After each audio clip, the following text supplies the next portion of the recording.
All right, good morning, good morning. My name is Giovanni Gonzalez, and I am excited to get the Daily Huddle started. Today is Friday, February 17th, and this is our episode number 19? So, oh my God, this is celebration time. You guys are here for the 20th birthday the 10th, of the Daily 20th Huddle. birthday. Where's the Phenomenal. cake? Where's the cake? That is awesome. The Daily Huddle was created to give us a tone for the rest of the day. And, you know, the way you start your days, the way you start your life. So the Daily Huddle was created to give you the tools, to give you the insights, to give you the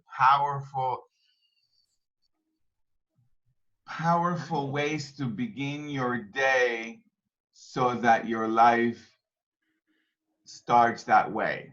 I was trying to create a poem from that, but never mind. I'm excited to be with you guys. Sorrel, thank you for doing the Daily Huddle with me, and thank you all of you who are joining us at live in the Daily Huddle. Welcome Facebook Live. Thank you for being there as well. Sorrel, good morning. Good morning, Giovanni.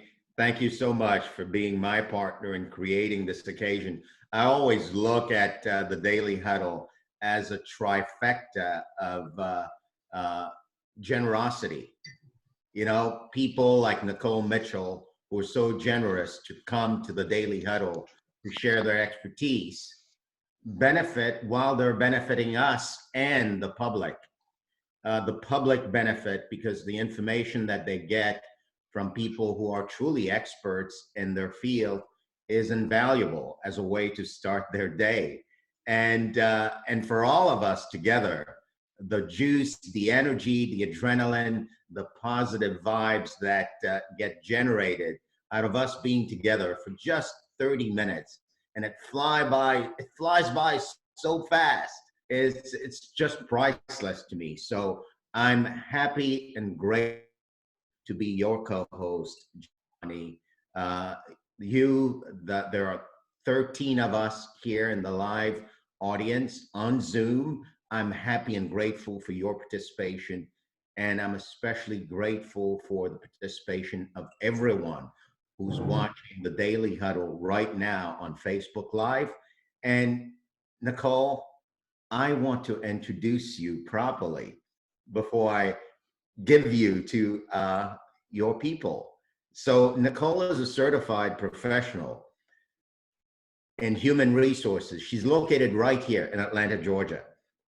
She's got a bachelor's degree in biology and a master's of science in management. 15 years of experience in all functional aspects of human resources. So you name it, human resources, she's seen it, she's done it, she's tried it, she's failed at it, she's succeeded at it, and lived to tell the tale. That's the kind of expert in human resources that she is. And throughout her career, she continually stays abreast of what the best practices are. And she comes with an angle for small businesses and professionals and people like you and me to shed a light on what we can benefit from establishing in our businesses the systems and processes of human resources. Her company is HR Biz, a full service consulting firm for small to medium sized businesses. You know, as companies concentrate their resources on their core businesses, they often look outward for expertise in unfamiliar territories. And believe you me, human resources is an unfamiliar territory to all of us, in the sense that you look at human resources and you say, I just hire my people and I'm good. There's way more down this rabbit hole. And Nicole Mitchell, I'm so happy. And on behalf of the Daily Huddle, my business partner, Giovanni Gonzalez, I welcome you to the Daily Huddle as you take us down the path of seeing what businesses and human beings and people can benefit from establishing human resources, systems, and processes. So Thank you for being here, Nicole. Good morning. Good morning. Wow, thank you for that introduction. You made HR exciting already. So you've HR taken, is exciting. Can yes, you imagine? contrary to popular opinion at times. But, thank you for the introduction. Great to be here. And just the opportunity, as you said, to talk about that HR thing that people, usually aren't so concerned about or may not realize how much of an impact that it makes. So, wanted to take this opportunity to talk about that from the value perspective, definitely from the small business perspective, even as small as the solopreneur, the person who may say, I don't have employees, so this really doesn't matter to me. But there's definitely some things that you want to think about and implement to make sure that you're doing, just to make sure the company is going to grow and succeed.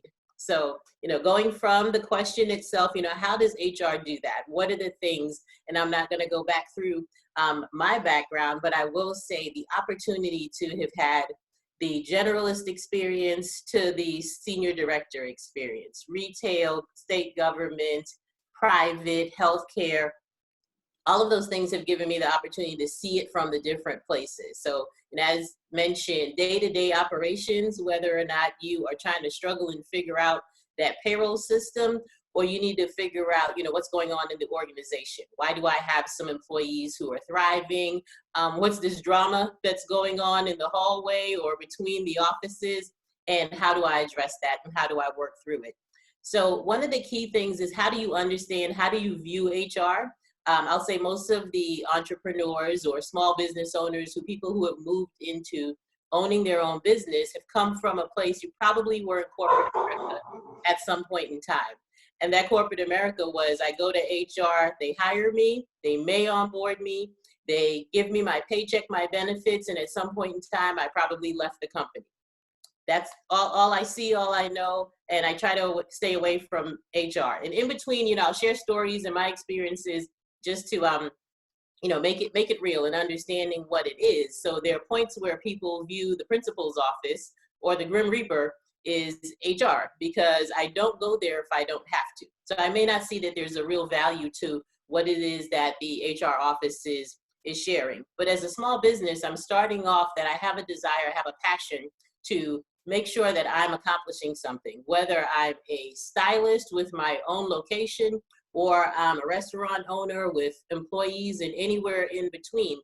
We want to make sure that we're delivering what we want to deliver. We got into business to be able to do these things. And I'm probably not so concerned about, again, that back office and what is it that I'm supposed to be doing with this HR stuff.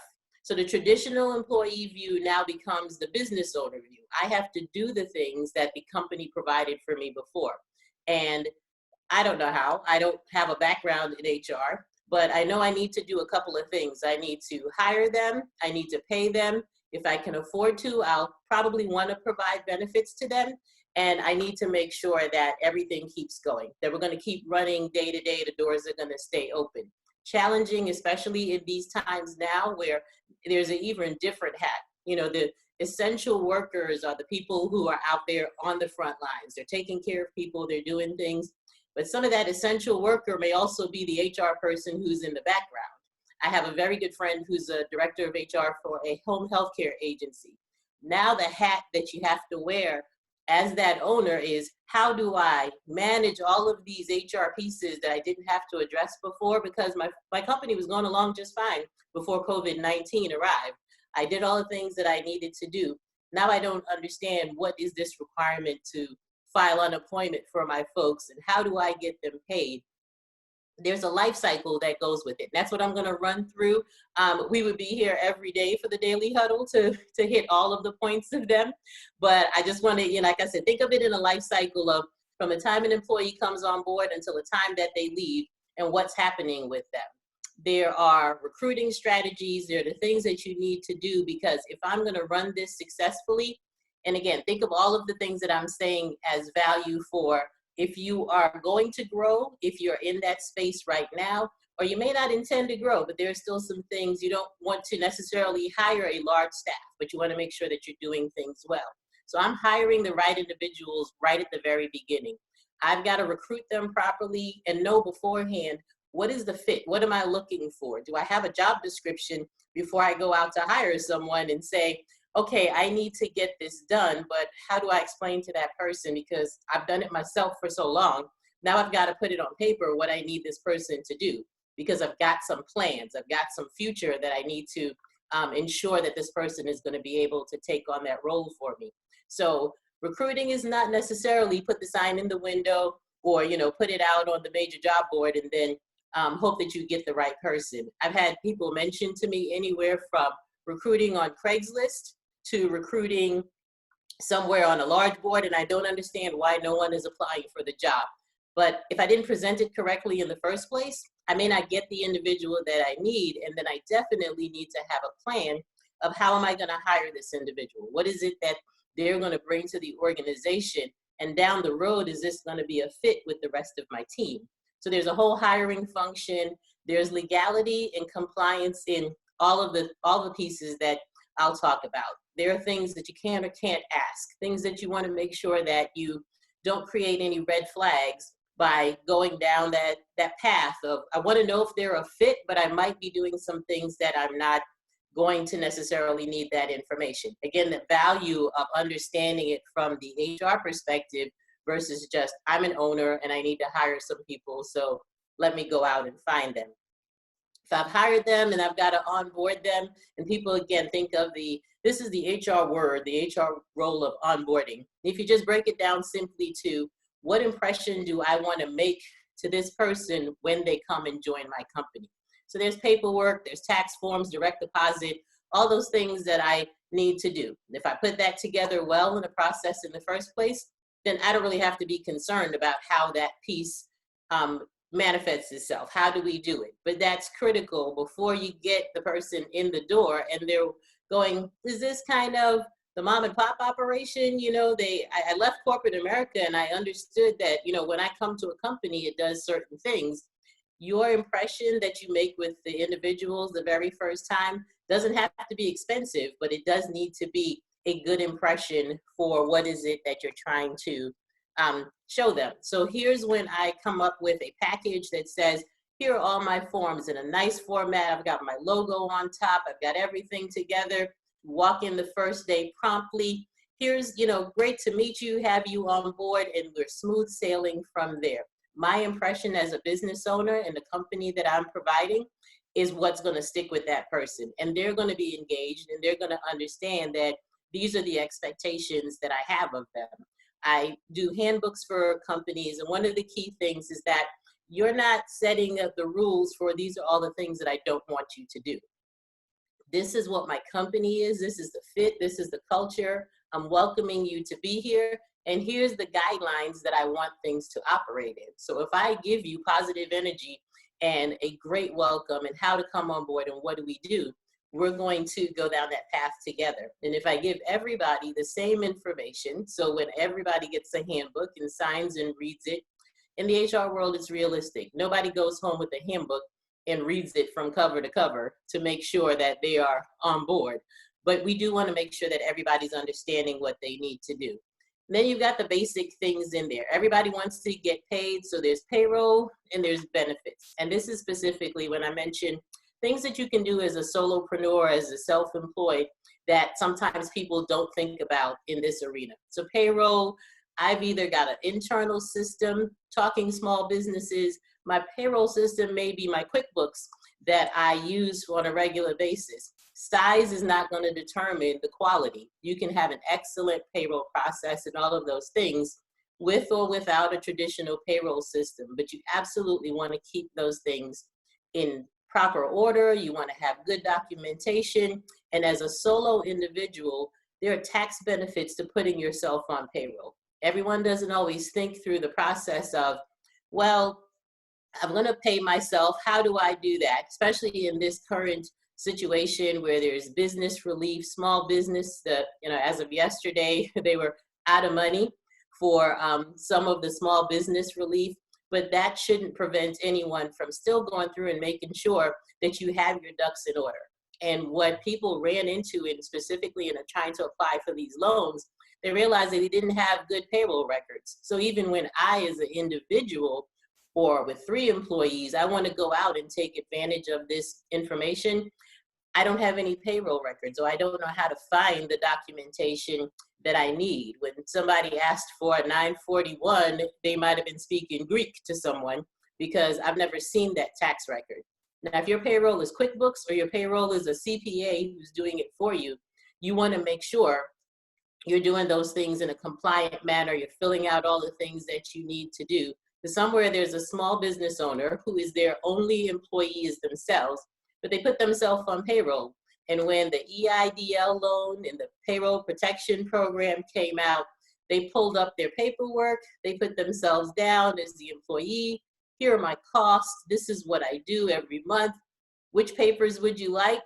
I'm in. Now, whether the money was available for them to get funded, that's a different story, but they were easily able to come up with what they needed to have in order to be able to go through this process.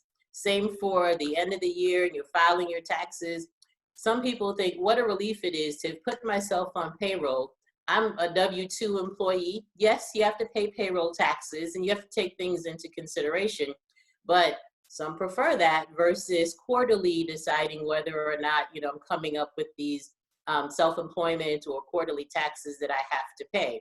And you get the benefit, then you're collecting these payroll taxes and expenses, all of those things that you needed to do, but they're putting you at an advantage. And again, as I mentioned before, there's benefits in the big picture. I've got benefits. It's a great opportunity. I can afford to my employees. I get with someone, I'll say HR Biz or some other type of assistance to help me figure out benefits against not what your corporate impression might be. You walk through with a broker or advisor. Here's what I can afford. This is what I need to do. This is what I want to offer. How do we make this work? Again, making the company flow and function.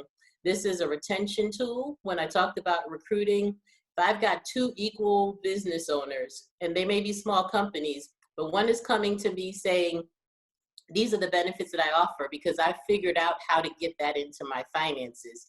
This is what I'm offering. I pretty much guarantee if I have the opportunity to say I'm going with a company that offers me some type of benefit versus nothing, I'm probably at least going to give them some more consideration than the other. When I say benefits, there are the traditional things, but there are other things. You see the duck on the Aflac commercial. It costs you nothing as an employer to offer Aflac. There are representatives just waiting to come in and sit down with your folks, talk to them about the protection. There's no employer contribution. But again, you've now come across as that business owner that's concerned for their employees. I want to look out for you. I want to give you some opportunities. And this is going to cost you what you can afford, what you decide that you're able to do. And you either layer that on top of other things, or you build yourself slowly up to being able to afford other things. And a key benefit that people also overlook is a 401k plan. Same thing, offered to the employees. You might have been familiar with it in corporate America, and size does not always matter. I could offer a plan as a small business owner. Again, I'm helping my employees. I'm looking out for your future. I'm trying to do things for you. And by the same token, it's getting me some tax credit. It's giving me some financial relief. You can be a solopreneur and you can have a solo 401k. Myself as a business owner, once I decided to take the leap of faith and go out on my own, I had to figure out the same thing that I was counseling employees who came into my office and said, well, what do I do with my 401k now? On the exit interview, what's going to happen to that money that I invested? Because again, all it did was come out of my paycheck and end up in an account. And every now and then I checked, or the stock market went crazy, I checked to see what that balance was. But I never understood really what were the intricacies. They didn't know that I was having quarterly meetings with the representative to make sure that the fund was operating correctly, that you weren't putting your money in and then, we don't know if it's invested well or not. Take that to yourself as a 401k, solo 401k. You're now investing. You're getting that same tax break and benefit, but you've also set yourself up so that now I have a retirement plan. Even though I decided to go out on my own, I'm still reaping the benefits of being that well-established business and the things that I'm able to do. And at the end of the road for the employee, there's always that opportunity for, it may work out well. They've grown, they've decided to leave and go on to some other adventure or some other, but what is the impression that you've left with that person? And what has been their experience throughout the time that they were with you? And the dreaded employee relations, if you ask a human resources person, usually employee relations is when the red flags start coming up. And, maybe we had to have that difficult conversation. I had to call you into the office. That's when I became the Grim Reaper or the principal's office, because, oh my, I have to go to HR. And I would send emails specifically. I can't really put in the subject of the email why I need to get you there, because sometimes that means you're not going to show up. But I do need to make sure you understand I need you to come in my office so we can have some conversation. If you are a really proactive employee or you're a proactive business owner, I want you to know how you're doing, and not just a once in a year, I fill out a form and tell you, hey, this is great. I want to have some conversation with you. So the proactive employee, I would have come in my office and say, I really want to get to this next level, or I found this course that I think would be helpful. And I'm talking bigger companies that have the resources too. But why would you not do that as a small business owner? Because I want to retain the people. I don't have the deep pockets to be able to say, well, somebody didn't get along and, this person left. Every time I have to terminate someone, I have to spend the money to get someone new. And the investment that I've made in training them and getting them up to speed is also the time and energy that I found someone great for my team. And wouldn't it be the best thing if I could hold on to that person for something small? If I figure out how do I get them engaged, if I have a position that they may not quite be ready for, but do I want to go out and find a new supervisor for that shift? Or do I want to say, hey, this person is good, but I need to groom them a little bit. I need to give them some pointers. There are, again, free courses. Social media is a wonderful thing. YouTube videos all over the place on employees and professional development and what do I need to do to improve with that person. Put all those things in place in a smaller environment, you get the same great results that you do in the bigger environment. So where you look at human resources, it's all the things that you need to be able to do. Nicole. Yes. Awesome. Awesome. I was thinking, Sorel, and for everybody, this has been really useful for me.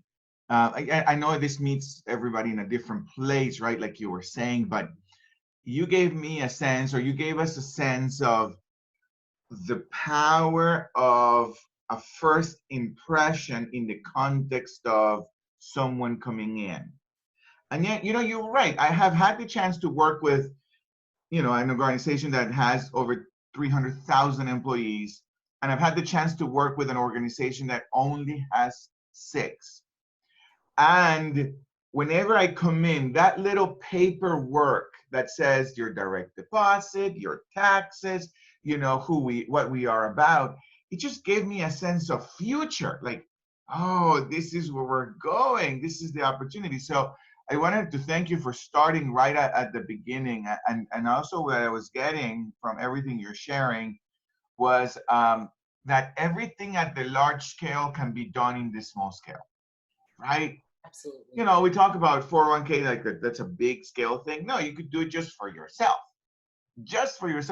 And maybe there is a tax advantage for me to put myself in my payroll. What would that look like for me, right? So I just really wanted to thank you for that and the tip on Affleck. That was really remarkable. I don't have a question per se. I just wanted to make a comment on what I was getting from myself in the opportunity of my business as well. Sorel, do you have a question? No, not a question, but a statement that I think is fitting, and it might be your tagline, Nicole, or the tagline for businesses, period. And it kind of goes like this: all business is big business. There's no such thing as I'm a solopreneur or I only have 3 employees. No, all business is big business. And the structures, the systems, the processes available to Google are available to you. Exactly. And the only reason you wouldn't put them in place may be because you're thinking you're small. No, all business is big business. Thank you so much for that. So we've got 5 minutes left, Gio, and I want to hear what the studio audience has for you, Nicole. Who's got a question or a big takeaway for your business or yourself as a professional? Go ahead. Good morning, Nicole. It's Mark Ham. Good morning. How are you doing? I'm well. How are you? Good. So I've got a ton of clients that fall in your arena. Mhm. And just wanted to ask you a couple quick questions to see who I can refer over to you. Do you do QuickBooks? I do. I do not. Now, let me clarify this. I would say I'm not the accountant, I'm not the attorney, but I do QuickBooks in the payroll sense and in the business guidance management sense of how to put that in play in your business. Okay. Would you also be able to set up their QuickBooks? I would not. I would refer them. I have partners in my network who will do that piece of it. So we figure out kind of what's the plan and they'll do that piece of it for them. And we can put that all into one service at the same time, but with that person doing. So Raul said the tagline would be custom solutions for human resources. So that's where the affordable is. What is it that you need? And let's figure out how that works in terms of everything is not cookie cutter. From small project to me being your HR arm on a retainer and everywhere in between. And you could help an LLC or a 501c3? Yeah, I can. Okay. Thank you. You're welcome. Anyone else? Love to hear your voices. Thank you for that, Mark. Yeah, this is Mary Pat, and my takeaway, I'm not in business. My husband is, but I'm not. But Nicole, you have really just given me a whole new perspective, and the HR piece and the organization that I hear underneath every statement you made. There's a purpose, and I love it, and it's great. So thank you for that. And custom solutions is perfect because I heard you being with each customer individually, and I love it. I love it. I love it. So thank you. Great. You're welcome. You're on mute, Sorrel. We've got time for one more. Hey, yeah, this is Ronald. I wanted to ask about this. Is there a percentage, I guess, doing QuickBooks, so you have access to the volume of business that the business is generating. So should there be some kind of a percentage of business volume that would be, I guess, considered for that kind of service? Not at all. And if you're asking in terms of the size of the company that needs to, that would need to take advantage of the services, am I understanding that right?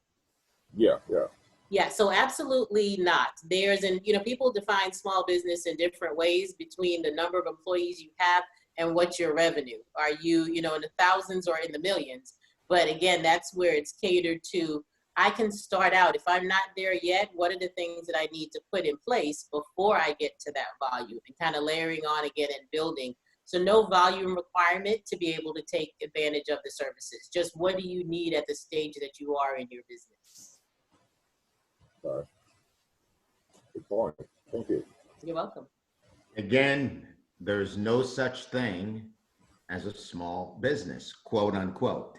All business is big business from a systems and processes standpoint. So, dig up the books, go to YouTube, or call Nicole. HR Biz, yes. Nicole, we want to give you the last word. I would just say that think about your company in terms of how do you grow and succeed and where are you trying to go. And don't ignore any of the processes that are going to help you to get there. My company in particular, I provide free consultations. Ask the question before you decide that it doesn't work for me or that I don't need it. HR Biz is the company, and Nicole Mitchell is our expert guest on the Daily Huddle today. Nicole, thank you so much. Giovanni, anything you want to say before we close the Daily Huddle today? Sure. Thank you, Sorrel, and thank you everyone for being on the call. So I'm taking away all business is a big business, and the other thing all business is a big business, and the other big takeaway is for me is that any side hustle, right, or anything I do in the context of a business, right, can have for me a context of I am a business owner. Not I'm hustling. No, I'm a business owner, right? So that's what I'm getting from this. I'm not hustling. I'm not just doing Uber. I'm not just doing this. I am a business owner, and I have a chance to put a system in place for whatever process I'm doing. That's what I'm really getting away. And thank you for elevating the bar and giving us this context of we're all business owners, right? No small business, right? So thank you so much, everyone. We love you. Have a phenomenal, powerful day. Have a great weekend. Still Friday anyway, and we're a phone call away. Have a phenomenal day. Bye-bye. And we'll Thank see you you. all on Monday. Have a good day, everybody. Okay. Have a great Have a All great right. day.